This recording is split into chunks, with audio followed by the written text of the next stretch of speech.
আসসালামু আলাইকুম, সবাই কেমন আছেন? আশা করি সবাই অনেক অনেক ভালো আছেন। আবারও চলে এসেছি নতুন একটি রেসিপি নিয়ে। আমার আজকের রেসিপি হলো কলমি শাক দিয়ে মলা মাছের ঝোল।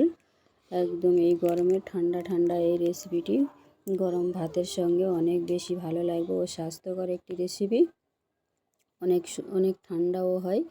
এখানে আমি নিয়েছি মলা মাছ বা মোয়াটি মাছ, আপনারা যে যেটাই বলেন। এটাকে আমি ভালো করে কুটে ধুয়ে পরিষ্কার করে নিয়েছি।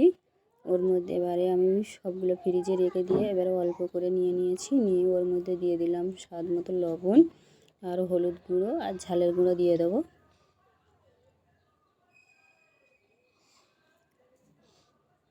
দিয়ে ওটাকে আমি ভালো করে এইভাবে হাত দিয়ে একটু মেখে নেব।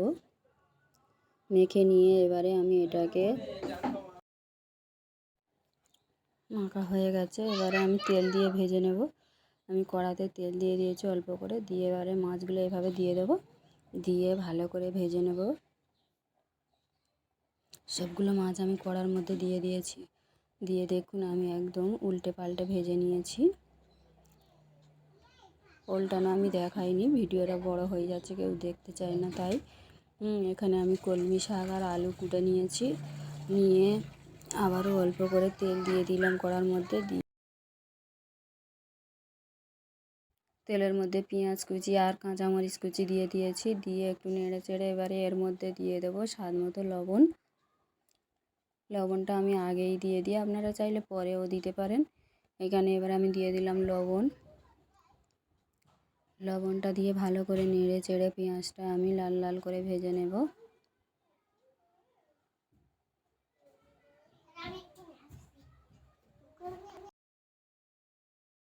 পেঁয়াজটা ভাজা ভাজা হয়ে এলে এবারে আমি কলমি শাক আর আলু কুটে ধুয়ে পরিষ্কার করে রেখেছিলাম, ওটা ওর মধ্যে দিয়ে দিলাম। কোটাটা আপনাদের দেখাইনি আর ভিডিওটা অনেক বড় হয়ে যাবে, তাই কোটাটা আমি দেখাচ্ছি না।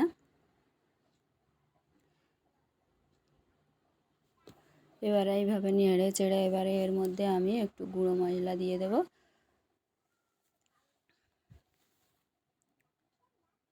এর মধ্যে দিয়ে দিলাম হলুদ গুঁড়ো,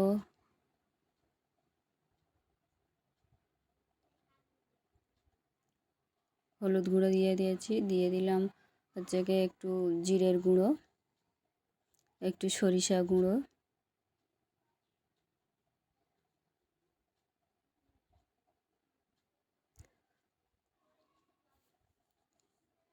দিয়ে আমি শাকটাকে ভালো করে একটু কষিয়ে নেব।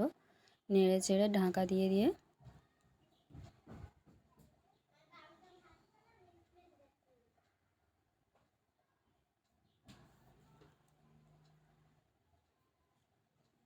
যারা আমার চ্যানেলকে সাবস্ক্রাইব করে রেখেছেন তাদের অসংখ্য অসংখ্য ধন্যবাদ। যারা এখনও পর্যন্ত সাবস্ক্রাইব করেননি তাদের সাবস্ক্রাইব করে বেল আইকনটি অন করে দিবেন। যখনই নতুন কোনো রেসিপি দেবো আপনার কাছে পৌঁছে যাবে।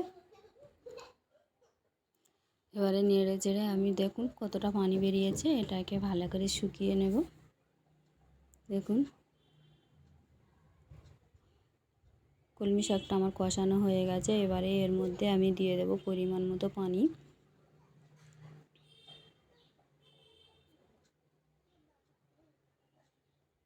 পরিমাণ মতো পানি দিয়ে দিলাম। দিয়ে এটাকে আমি ঢেকে রেখে দেবো ঝোলটাকে ফুটে ওঠা পর্যন্ত।